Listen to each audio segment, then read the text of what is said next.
शब्दों की ताकत को कम मत समझो। वे किसी का दिल जीत भी सकते हैं और किसी का दिल तोड़ भी सकते हैं। एक बार जो शब्द मुंह से निकल जाते हैं वो वापस नहीं लौटते। इसलिए सोच समझकर बोलना चाहिए, क्योंकि हमारे शब्द दूसरों के दिल पर बहुत गहरा असर छोड़ सकते हैं। इसलिए जो भी हम बोलते हैं पहले एक बार सोचो फिर उसको बोलो। चलिए शुरू करते हैं कहानी। राधा एक छोटे से गांव में रहती थी। वह बहुत मेहनती और नेक दिल लड़की थी, लेकिन उसकी एक आदत थी। वह गुस्से में दूसरों को बुरा भला कह देती थी। चाहे गलती छोटी हो या बड़ी, उसके कठोर शब्द सामने वाले का दिल दुखा ही देते थे। एक दिन राधा की माँ ने उसे समझाने का फैसला किया। उन्होंने राधा को एक लकड़ी का तख्ता और कीले दी और कहा, जब भी तुम किसी को गुस्से में कुछ बुरा कहो तो इस तख्ते में एक कील ठोक देना।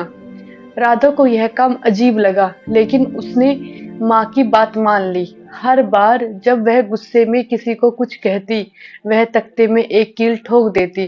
कुछ दिनों में तख्ता कीलों से भर गया। फिर एक दिन माँ ने राधा से कहा, अब हर बार जब तुम किसी से माफी मांगो और मन से पछतावा हो तो एक कील निकाल देना। राधा ने ऐसा ही किया। धीरे धीरे उसने सारी कीलें तख्ते से निकाल दी। वह खुश थी कि अब तख्ता खाली हो गया है। लेकिन तभी माँ ने उसे तख्ते को ध्यान से देखने को कहा। क्या तुमने देखा? कीलें तो निकल गई, लेकिन उनके निशान अभी भी तख्ते पर मौजूद है।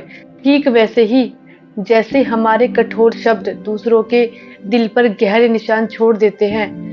माफी मांगने से हम अपनी गलती सुधार सकते हैं, लेकिन जो घाव बनता है वह हमेशा याद रहता है।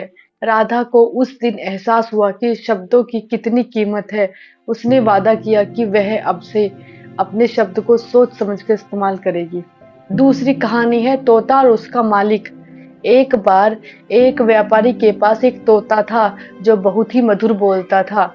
एक दिन व्यापारी ने सोचा कि तोते को बोलना सिखाने से अच्छा है कि उसे सुनना सिखाया जाए। उसने तोते को सिखाया, जो भी बोलो सोच समझकर बोलो। एक दिन व्यापारी का एक ग्राहक दुकान पर आया और गुस्से में कहा, तुम्हारी दुकान का सामान बेकार है। तोता बोल पड़ा, तुम झूठ बोल रहे हो। ग्राहक नाराज होकर चला गया। व्यापारी को बड़ा नुकसान हुआ। व्यापारी ने तोते को समझाया, सही समय पर सही शब्द बोलना ही बुद्धिमानी है। तीसरी कहानी है राजा और बुद्धिमान मंत्री। एक राज्य में राजा को अपनी बातों पर बहुत गर्व था। वह अक्सर दूसरों को नीचा दिखाने के लिए कठोर शब्दों का प्रयोग करता था। उसके मंत्री ने एक दिन राजा से कहा, महाराज, अगर आप अपने शब्दों की ताकत जानना चाहते हैं तो कुछ दिनों तक केवल अच्छे शब्दों का प्रयोग करें। राजा ने ऐसा ही किया। उसने अपने सैनिकों, दरबारियों और प्रजा से मधुर शब्दों में बात की। कुछ ही दिनों में राज्य में सुख शांति फैल गई। लोग राजा को अधिक सम्मान देने लगे। राजा ने मंत्री से पूछा, यह कैसे संभव हुआ?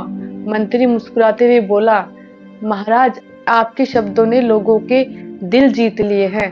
इसलिए कहते हैं अच्छे शब्द लोगों के दिलों को जीत सकते हैं और जीवन में सुख शांति ला सकते हैं।